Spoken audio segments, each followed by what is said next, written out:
Salam, xoş gördük hər birinizi. Dəyərli YouTube kanalımın izləyiciləri, əziz müdavimlər, əziz müəllimlər və müəllim olmağa hazırlaşan namizədlər. Mən Mətanət Nəbiyeva sizlərə bugün kurikulumun bəzi hissəsində işlənən qızıl qaydalar haqqında məlumat verəcəm. Ümumiyyətlə, qaydalara keçməzdən əvvəl diqqətinizə çatdırmaq istəyirəm ki, kurikulumda heç vaxt 100%li qızıl qayda və yaxud da ki, ümumi qayda yoxdur ki, sən o qaydanı bütün nümunələrə, bütün təhlillərə aid edəsən. Həmişə istisnalar var. Gəlin indi vaxt itirmədən keçək ilk qaydamıza. İlk qaydamız ondan ibarət olacaq ki, müəllimlər məntiqi düşünmədə daha çox deduktiv düşünmə, yəni deduksiya və induksiyanı qarışdırırlar. Yadda saxlayırıq ki, deduksiya qaydadan nəticəyə doğru getdiyimiz bir prosesdir. Hazır qayda var. Əgər sən hazır qaydanı nümunə, məsələ, misal, hər hansı fəaliyyət, proses üzərinə tətbiq edirsənsə, bu deduksiyadır. Yəni, qaydanın deduksiya nə ilə bağlıdır? Tətbiqi ilə bağlıdır. Məsələn, deyirəm ki, ümumi bir qaydadır ki, ağaclar, bitkilər sulanmasa, onlara qulluq edilməsə, həmin bitkilər quruyar və yaxud da ki, biz onlardan barala bilmərik. Ümumi qaydadan nəticəyə doğru gedirsinizsə, yəni tətbiq edirsiniz ki, həyatımızda olan gilas ağacıdır. Bitkidir, ağacdır, deməli ona da qulluq etməsək, gilas bar verməyəcək, quruyacaq, düzdürmü? Qaydadan nəticəyə doğru gəldiniz. Prosesimiz necə adlanır? Deduksiya. Və yaxud da ki, riyaziyyat fənnində, riyaziyyatda qeyd edilir ki, vuruqların yerini dəyişəndə hasil dəyişmir. Həmin qaydanı misala, məsələyə tətbiq edirsən ki, məsələn, 6 vur 7, 7 vur 6. Bunların mən vuruqların yerini nə qədər dəyişsəm də, hasil dəyişməyəcək. Qaydanın tətbiqi deməli nə ilə bağlıdır? Deduksiya ilə bağlıdır. Bunu yadda saxlayırıq. Və yaxud da ki, tarix fənnindən belə bir nümunə deyirəm ki, məsələn, 15-16-cı əsrlərdə mövcud olan dövlətlərdə bu bir ümumi qaydadır ki, müsəlman dövlətlərində daha çox soyurqal torpaq mülkiyyət formasından istifadə olunur. Qaydadan nəticəyə doğru gəlirəmsə, deyirəm ki, ağ qoyunlu, qara qoyunlu dövlətlər də bu dövrdə mövcud olduğu üçün, deməli, soyurqaldan onlarda da istifadə olunması ehtimalı yüksəkdir. Ümumi qaydadan nəticəyə doğru gəlirsənsə, bu deduktiv proses adlanır. Bir də bunu öz ixtisasınıza uyğun məncə yazmağınız, təhlil etməyiniz, hətta testlərdə təhlil etməyiniz daha rahat bir proses olur. Amma müəllimlər, deduksiyanın əksi olan prosesimiz adlanır induksiya. İnduksiyada birinci müşahidə və yaxud da ki, araşdırma olur, düzdürmü? Müşahidə etdin və yaxud da ki, araşdırma etdin. Araşdırmadan, müşahidədən qaydaya doğru gəlirsənsə, qayda varsa, bu induktiv düşünmədə, məsələn, deyirəm ki, şagird müşahidə edir ki, hamı yolu keçəndə yol hərəkəti qaydalarına əməl edir. Piyada xəttindən keçir və yaxud da ki, piyada xəttindən keçməyənləri polis cərimə edir, onlara cərimə yazılır. Müşahidə eləyib onu qaydaya, bir qayda halına belə deyim, salırsa bu induktiv prosesdir. İnduktiv proses, Lora dilindən desək, bəzən başın dəyir daşa, başın daşa dəyəndən sonra ağıllanmağındır. Başın daşa dəyəndən sonra oradan bir nəticə çıxarmağındır ki, yəni bir qayda çıxarmağındır ki, deməli, belə eləmək lazım idi. Və yaxud da ki, dəfələrlə bir şirniyyatı hazırlayırsınız, bir dəfə, nə bilim, şəkəri çox olur, bir dəfə, nə bilim, ununu çox eləyirsiniz, görürsünüz, alınmır da. Bir neçə dəfə artıq prosesi təkrarlayandan sonra siz şəkərin miqdarını, unun miqdarını və yaxud da ki, nə bilim, yumurtanın miqdarını düzgün şəkildə ayarlaya bilirsinizsə, tənzimləyə bilirsinizsə, özünüzə bir qayda yaratdınız da ki, deməli, məsələn, bu məhsuldan bu qədər mən istifadə eləsəm, daha yaxşı şirniyyat alaram, daha yaxşı bir pirog və yaxud da ki, keks hazırlaya bilərəm. Düzdürmü? Sınadınız, sınayandan sonra özünüzə bir qayda çıxardınız. Yəni, təcrübədən sonra özünüzə ümumi bir qayda çıxardınızsa, bu artıq induktiv prosesdir. Sonra, növbəti müəllimlər keçid edirəm mən nəyə? Daha çox müəllimlər bilim növləri, təfəkkür və yaxud da ki, taksonomiyanın bir yerdə işlənməsini qarışdırırlar. Yadda saxlayırıq ki, faktoloji bilik növü daha çox işlənir xatırlama mərhələsi, təfəkkür olaraq məntiqi təfəkkür, düşüncə olaraq reproduktiv düşünmə. Çünki yəni məntiqi təfəkkürün də daha çox faktoloji konvergent düşünmə forması ilə işlənir. Necə işlənir? Konvergent. Yəni məlumatı beyindən geri çağırırıq. Məlumatı yəni biz emal etmirik, tətbiq etmirik, həyata keçirmirik. Sadəcə hazır olan məlumatı nə edirik? Geri çağırırıq beyindən. Və hətta bu dərin bilik səviyyələrinə görə nə ilə işlənə bilər? Plus xatırlama və təkrar mərhələsi.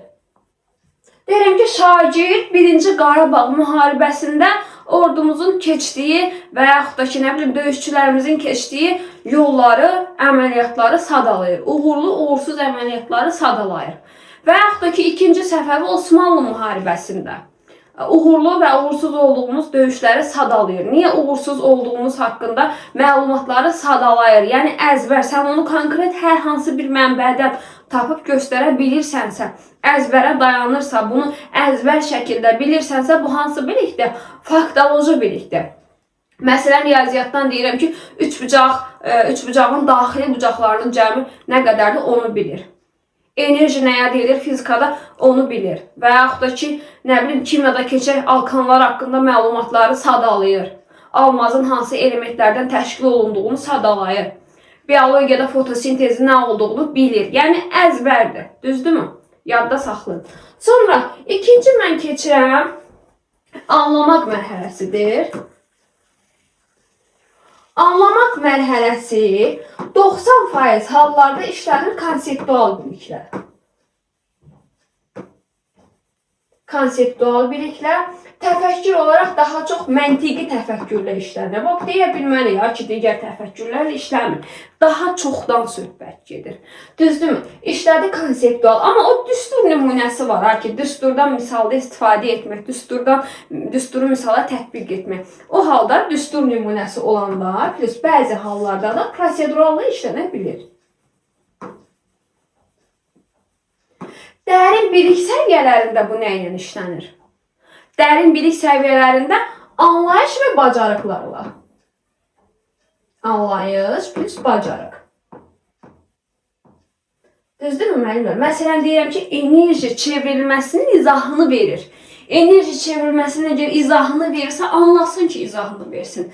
Və yaxud da ki, deyirəm ki, fotosintez prosesinin mahiyyətini izah edir. Yəni, başa düşsün ki, anlasın ki, mahiyyətini izah eləsin. Suyun kiçik dövranını izah edir. Və yaxud da ki, suyun kiçik dövranını öz sözləri ilə başa düşdüyü kimi izah edir.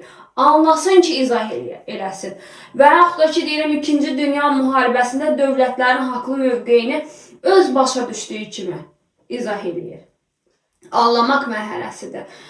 Deyirəm, 1-ci Dünya müharibəsinin əməliyyatlarını qruplaşdırır, ümumiləşdirir. Yəni, bunları ümumiləşdirmək, qruplaşdırmaq feili nə ilə bağlıdır? Anlamaq mərhələsi ilə, konseptual biliklə.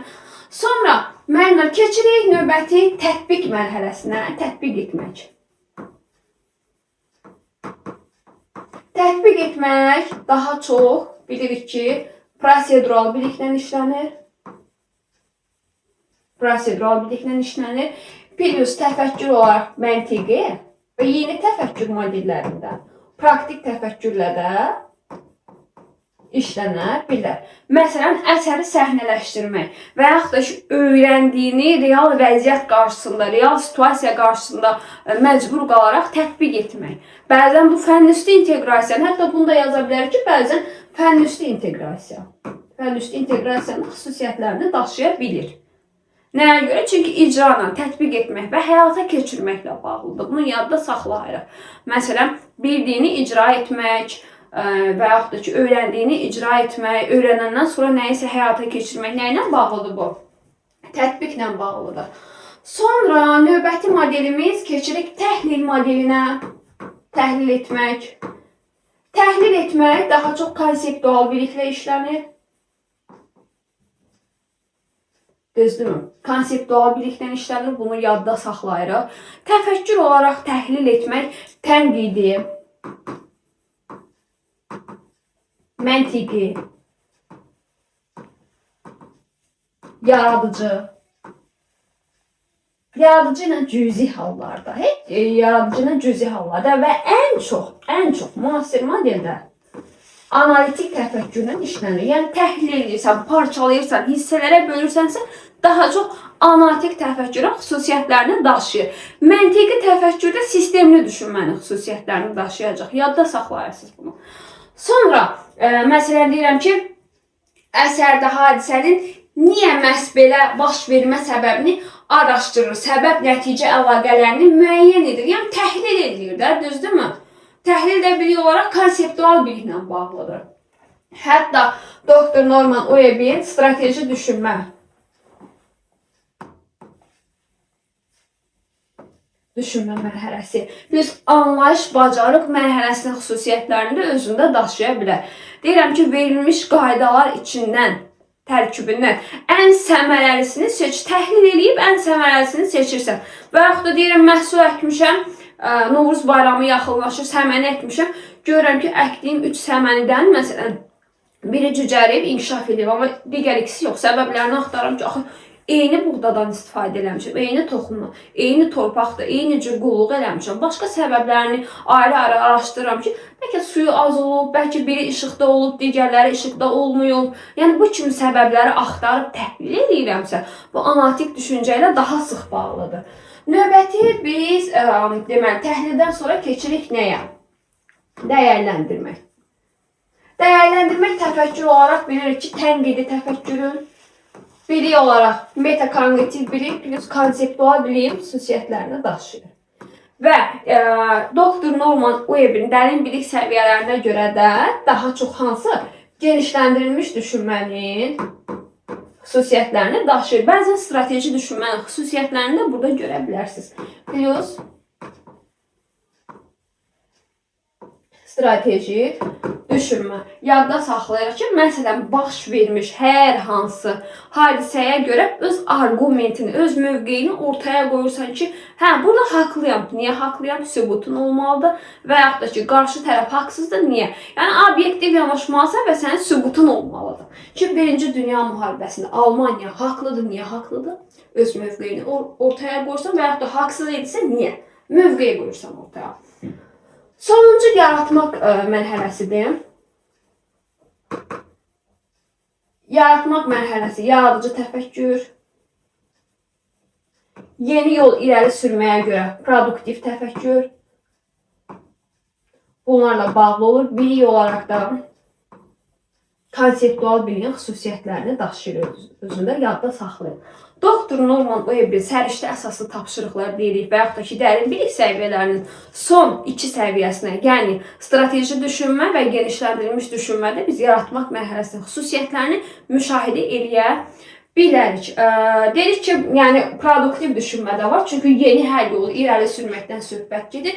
Yeni dizayn, kitabın üçün müəyyən dizaynın irəli sürülməsi və yaxud da ki, ev tikirsənsə evə uyğun dizaynın irəli sürülməsi, bunlar nə ilə bağlıdır?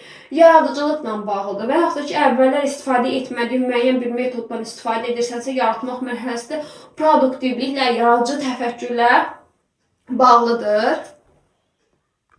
Növbəti bəzən müəllimlər savadlıq kompetensiyası və çox dil bilməyə qarışdırırlar.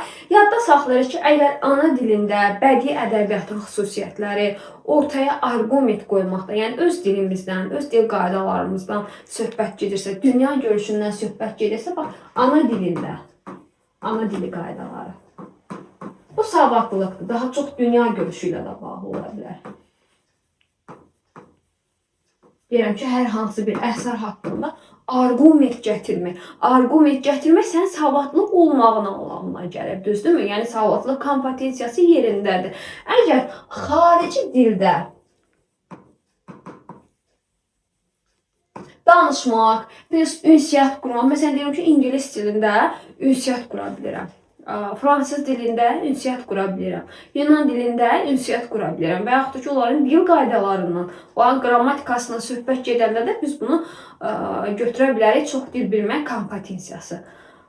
Sonra müəllimlər daha çox nəyi qarışdırır? Bunu da qeyd edək. Təhlil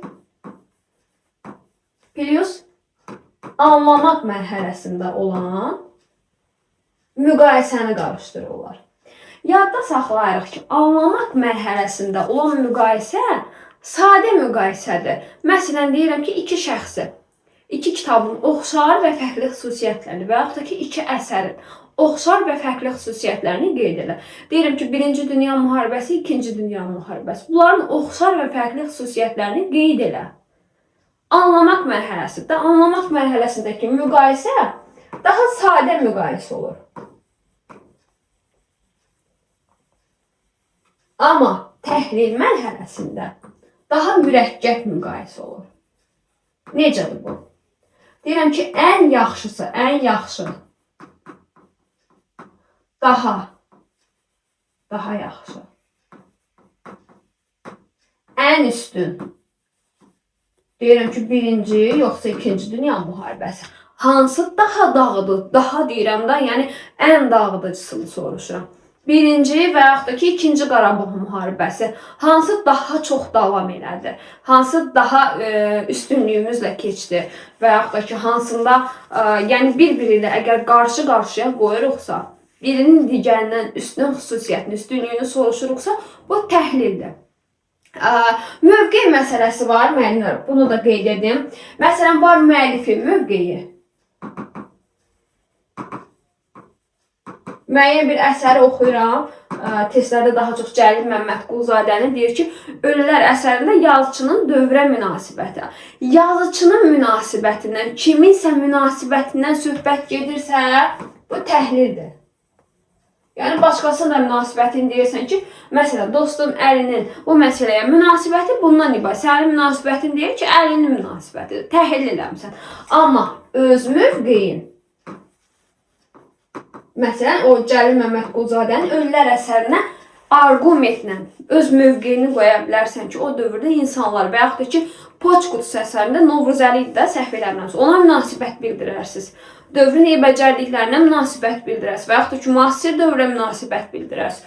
Öz mövqeyindirsə, bu artıq dəyərləndirirsən. Yəni, öz mövqeyini orada nə edirsən? Tənqidlə. Kifayət qədər əlində sübutun, dəlilin olmalıdır. Daha sonra deməli, taksonomiya, biliş modelləri haqqında danışdıq. Müəllim, ümumi qızıl qaydalarımızın birinci hissəsi bu qədər. Gələn dəfə sizlərə qızıl qaydaların ikinci hissəsini təqdim edəcəm. Əgər bu tipli videolar sizin üçün faydalıdırsa, kanala abunə olmağı, videoları bəyənib paylaşmağı unutmayın.